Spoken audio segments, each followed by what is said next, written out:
dimuliakan dan dirahmati oleh Allah. Alhamdulillah, kita memuji kepada Allah malam hari ini dalam majlis ini, di masjid yang penuh kemuliaan ini. Kembali Allah memudahkan kepada kita bersama-sama berkumpul, bersama-sama hadir dalam kegiatan yang insya Allah tidaklah kita berkumpul, tidaklah kita hadir melainkan mengingat kepada Allah dan menyebut kepada baginda Rasulullah. Maka kita yakini ini perkumpulan adalah mendatangkan keberkahan serta ampunan. Salawat dan salam mudah-mudahan selalu tercurah tersampaikan kepada baginda Rasul sallallahu alaihi wasallam beserta keluarganya yang suci dan sahabat-sahabatnya sekalian. Nawaina ta'allum wa ta'lim wa tadhakkura wa tadhkir wa naf'a wal intifa' wal ifadah wal istifadah wal hatta 'ala tamassuki bi kitabillah wa sunnati rasulih wa du'a ila al huda wa dalalata 'ala al khair ibtigha' wajhillah wa mardatihi wa qurbihi wa sawabihi subhanahu wa ta'ala. Qala Syekhul Musannifu rahimahullahu ta'ala wa nafa'ana bihi wa bi'ulumihi bid dharain amin radhiyallahu anna wa ankum ajma'in. Surutul wudu'i khamsatun. Syarat-syarat wudu itu ada 5. Alhamdulillah kita sampai kepada pembahasan berbicara tentang wudu. Wudu adalah bagian daripada taharah, yaitu bersuci. Kunci surga itu adalah solat, dan kunci solat adalah taharah. Termasuk di dalam taharah itu adalah berwudu. Lalu bagi mereka yang ingin melaksanakan wudu, supaya wudu tersebut dikatakan sah ataupun sesuai dengan ketentuan syariat, maka yang pertama daripada syarat sah wudu seseorang itu haruslah orang tersebut satu, dia adalah muslim. Jadi wudu seseorang tidak akan sah kalau dia bukan seorang muslim. Nah, di sini kita mengetahui makna kalimat la ilaha illallah Muhammad Rasulullah itu kunci pembuka segala kebaikan dan pahala. Orang kalau mau wudu, syarat pertamanya harus muslim. Jadi kalau ada orang bukan muslim, lalu dia mencuci mukanya, mencuci tangannya seperti orang wudu, apakah itu sama seperti orang berwudu? Tidak. Kenapa? Dia bukan muslim. Karena syarat orang berwudu itu harus muslim. Nah, jadi syarat ini pian kalau mau sholat itu ada syarat sah sholat. Pian kalau mau haji ada syarat sah haji. Mau puasa ada syarat sahnya. Jadi syarat ini sebelum ibadah tadi dikerjakan, kita harus memenuhi syarat-syaratnya terlebih dahulu. Pian mau bikin SIM, syaratnya apa saja? Misalkan harus ada KTP, lain sebagainya. Nah, ini harus disiapkan sebelum mulai membuat SIM tadi. Nah, begitu pula wudu tadi. Sebelum berwudu, syarat-syarat ini harus terpenuhi. Satu adalah muslim.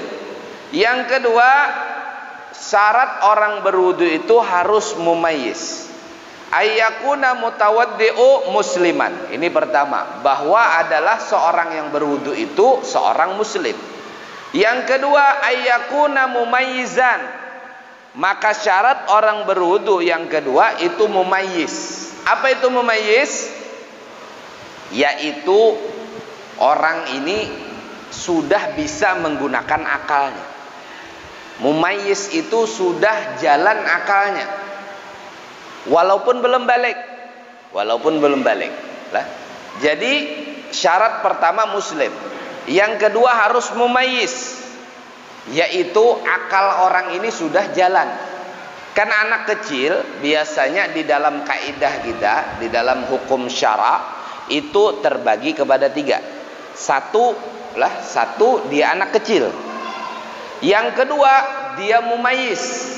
Yang ketiga adalah fase balik. 3 hal. Nah, ada orang berwudu dia belum mumayyiz. Umurnya berapa? Umurnya 2 tahun, umurnya 4 tahun, belum mumayyiz. Berwudu sah apa tidak wudunya? Tidak sah. Kenapa? Dia belum mumayyiz. Jadi mumayyiz itu, tamyiz itu adalah dia bisa membedakan antara kiri dan kanan. Ada yang mengatakan seperti itu. Ada yang mengatakan dia bisa membedakan antara yang baik mana yang buruk. Artinya dia bisa membedakan mana yang mudarat untuk dirinya atau yang manfaat. Biasanya berapa umur anak seperti ini? Yaitu antara 7 sampai 8 tahun. 6, 7, 8 tahun umurnya. Jadi kalau sudah mumayyiz bagaimana? Maka wudunya sah. Wudunya sah. Jadi begitu pula ada anak kecil ikut umrah misalkan. Mumayyiz apa tidak dia? Mumayyiz. Maka umrah anak ini dikatakan umrah yang sah. Kenapa? Syaratnya itu dia mumayyiz. Syaratnya itu dia sudah bisa berwudu. Sedangkan syarat berwudu itu mau mumayyiz. Jadi kalau pian punya anak masih 5 tahun, nah ini tidak sah wudunya masih. Lalu misalkan kalau dia sholat mumayyiz ini bagaimana? Maka sah pula sholatnya. Dengan catatan lah umur mumayyiz tadi dia sudah sunat, sudah dibersihkan dah. Nah ini sah. Itu syarat yang kedua, mumayyizan. Sedangkan mukallaf itu balik dan berakal. Apa bedanya mumayyiz dengan mukallaf? Kalau mumayyiz ini syarat dia boleh mengerjakan suatu ibadah seperti wudu, boleh. Sedangkan mukallaf itu syarat seseorang diwajibkan ibadah. Paham dia? Kalau tadi dia mau mengerjakan atau tidak masalah. Kalau dia tinggalkan itu ibadah, tidak dosa. Tapi kalau dia kerjakan, dia dapat pahala. Itu mumayyiz. Tetapi kalau mukallaf, orang yang dipaksa, orang yang wajib kepadanya kewajiban. Siapa mukallaf? Satu, dia balik. Berarti dia adalah orang yang balik. Yang kedua, dia orang berakal. Nah, kan ada orang balik tapi tidak berakal. Orang idiot, keterbelakangan mental. Orang ini balik sudah, umurnya berapa? 25 tahun, namun tidak punya akal, seperti anak kecil masih kelakuan. Berarti mukallaf apa enggak? Enggak mukallaf yang seperti ini. Ada juga dia berakal tapi belum balik. Siapa? Mumayyiz. Dia sudah berakal tapi belum balik. Maka dua orang ini tidak wajib kepadanya kewajiban. Yang wajib itu siapa? Mukallaf. Jadi kalau ada mukallaf maka wajib kepadanya kewajiban. Sholat dia wajib. Ramadan sebentar lagi dia wajib. Kenapa? Dia mukallaf. Kalau meninggalkan bagaimana? Wajib lawannya haram. Orang yang meninggalkan wajib maka dia jatuh kepada dosa. Itu wajib. Berbeda dengan mumayyiz. Tapi kalau wudu itu syaratnya cuma mumayyiz. Jadi kalau pian punya anak, kita punya saudara, dia sudah mumayyiz, wudunya sah atau tidak? Maka sah wudunya. Kenapa? Syarat sah wudu, satu Islam, yang kedua mumayyiz. Yang ketiga, alla yakuna ala a'dha'il wudu ha'ilun yamna'u wusulil ma'il basyarata kasyam'in wa sahmin wa gamdin ainin.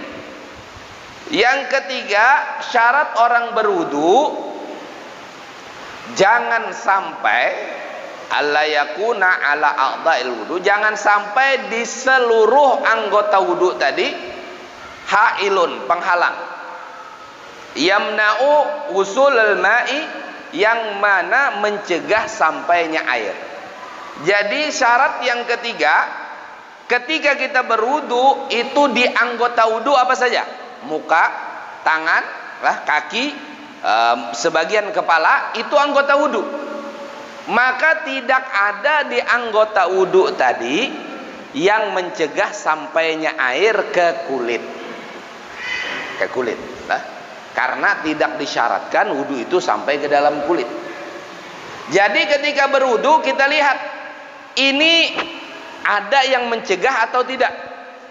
Seperti handiplas, seperti apa? Seperti kasam'in, seperti lapisan lilin, wasahmin atau lemak.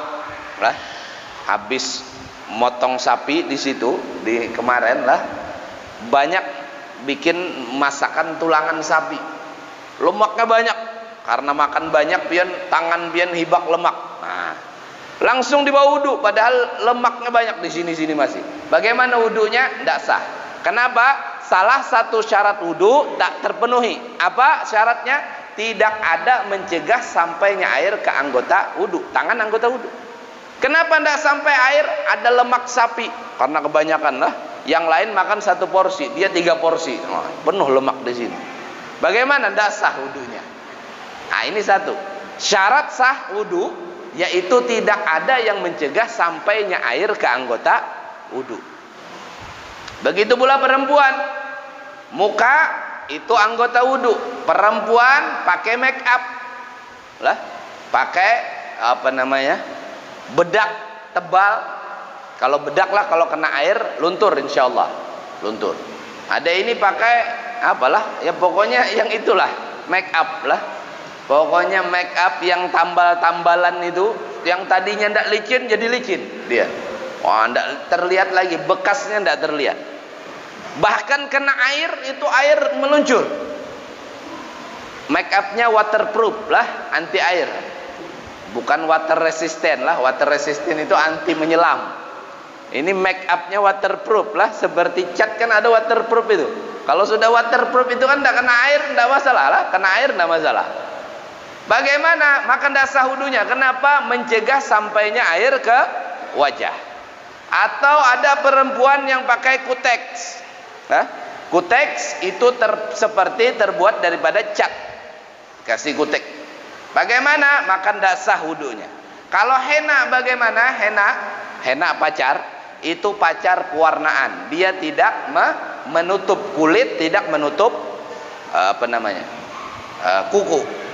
Begitu pula yang rambutnya disemer, semerlah. Bagaimana? Maka itu juga tidak menutup helaian rambut kalau semernya tidak menutup. Kalau semernya seperti cat, menutup dia cat rambut, maka itu tidak sah wudunya. Kenapa? Dia tidak menyampaikan air ke rambut.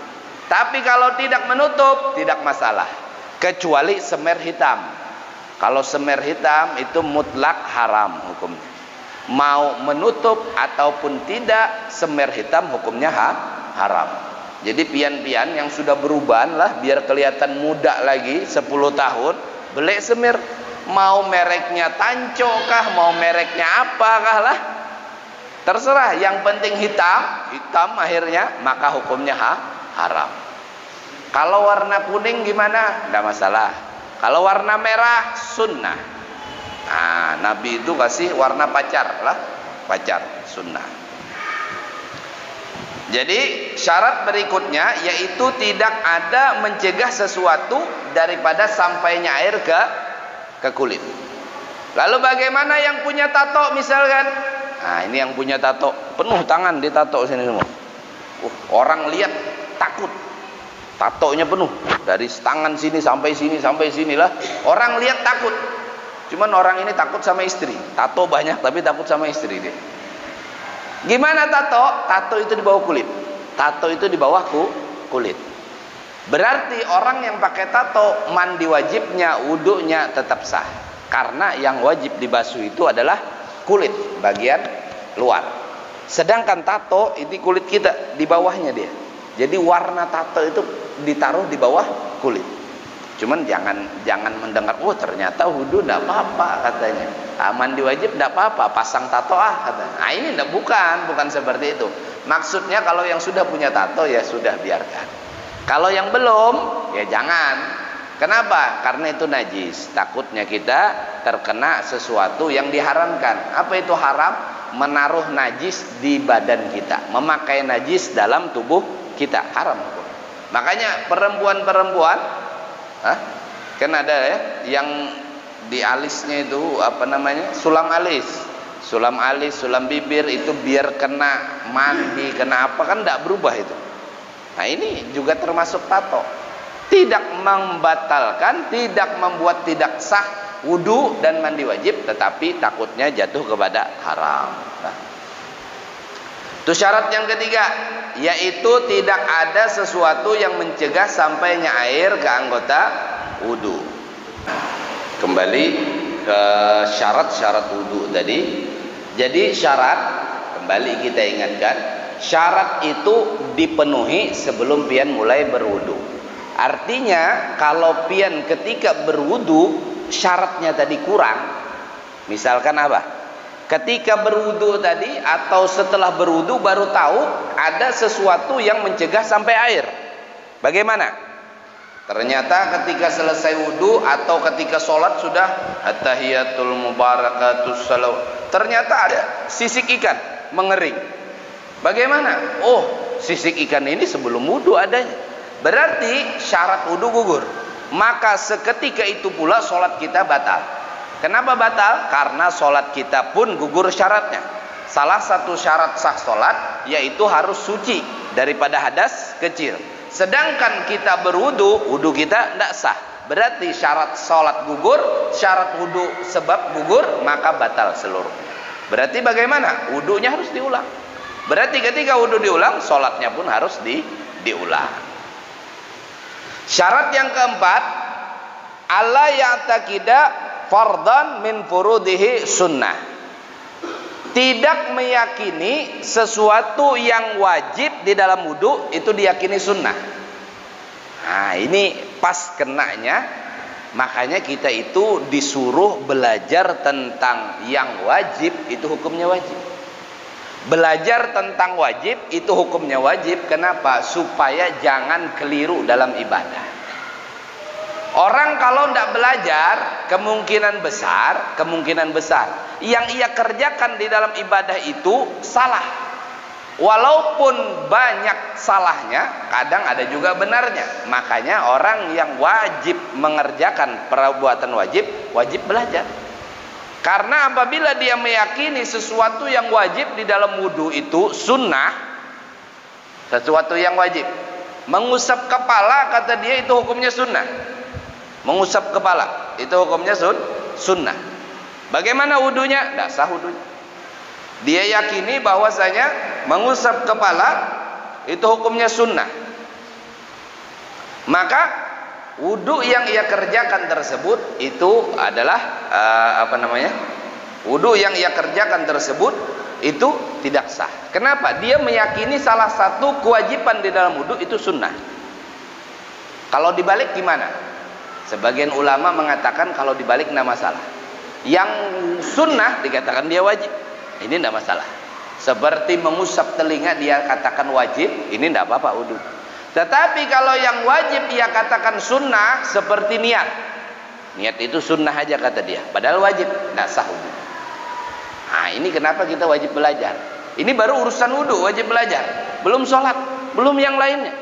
Makanya ibadah itu tidak boleh kira-kira. Ibadah itu tidak boleh kayaknya, tidak boleh.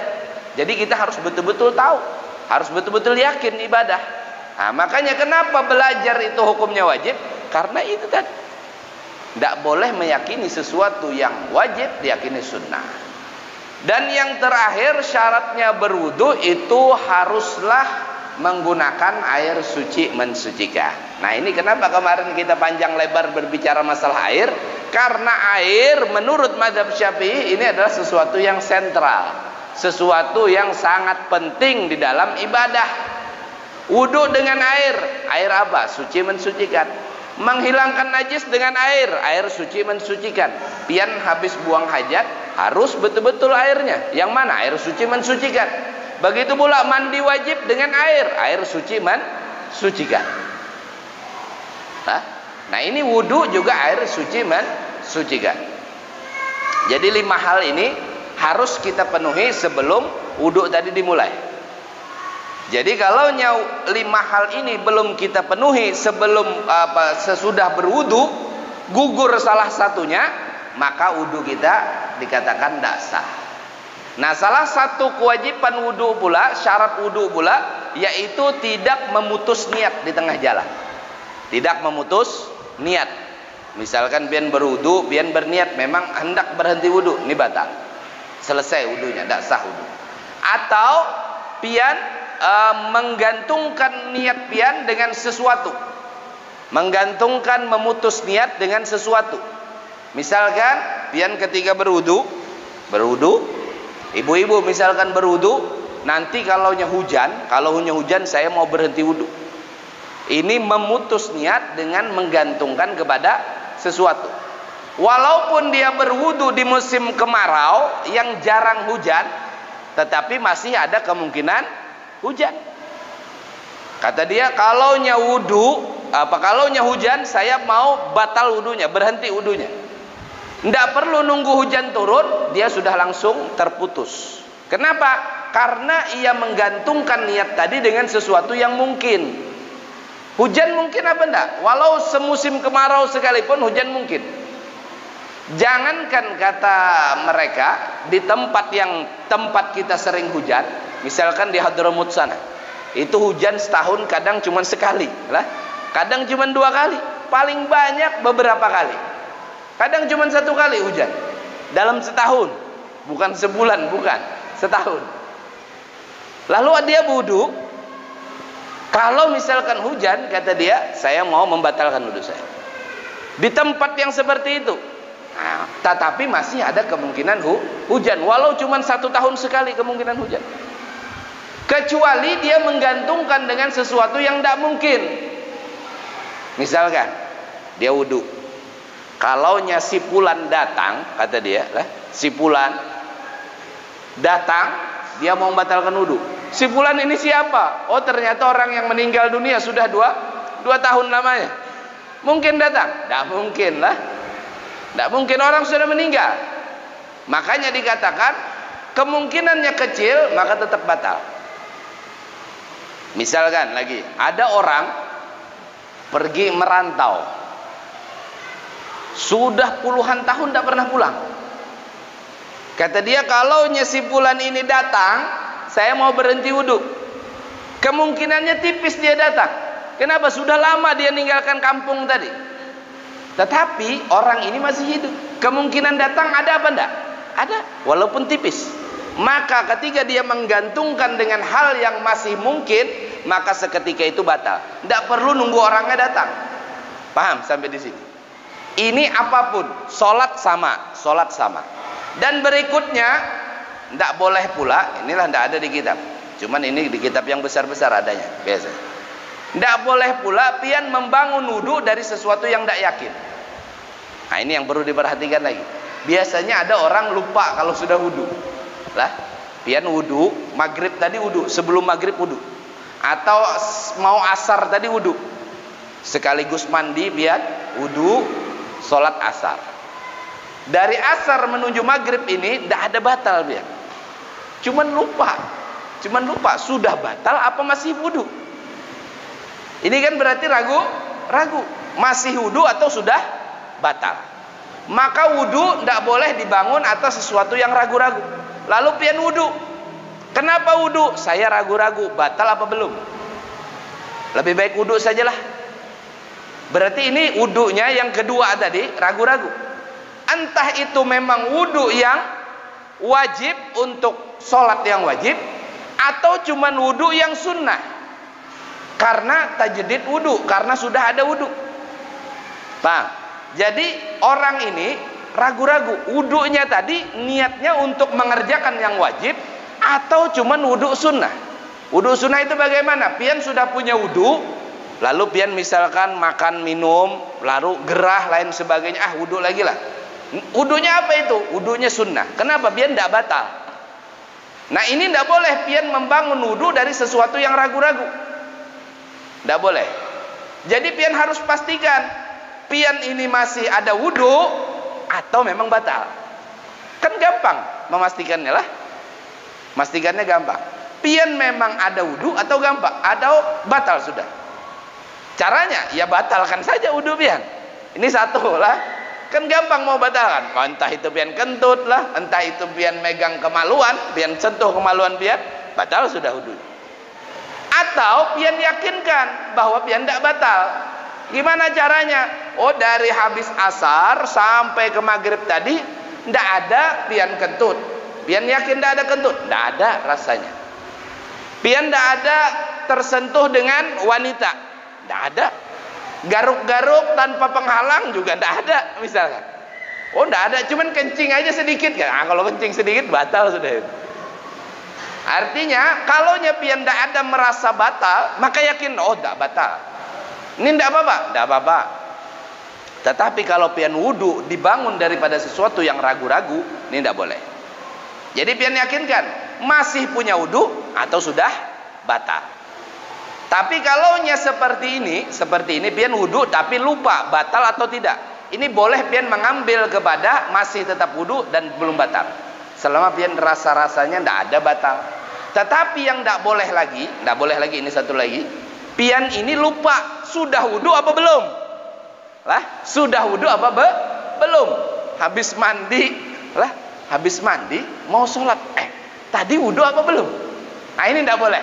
Pian harus yakinkan ini. Ini tidak boleh pian berkeyakinan sudah wudu, tidak boleh. Pian harus kembali kepada belum wudu. Kabur lagi sana, wudu lagi bahasa. Paham tuh? Nah, jadi tidak boleh seperti itu. Jadi kalau misalkan ini batal apa belum, masih boleh kita ini kayaknya belum batal karena merasa tidak ada kentut, tidak ada ini habis. Tetapi kalau sudah ini wudu apa belum? Sudah wudu apa belum? Nah, ini harus dibatalkan, diyakinkan betul-betul. Lebih baik berbatal sekalian.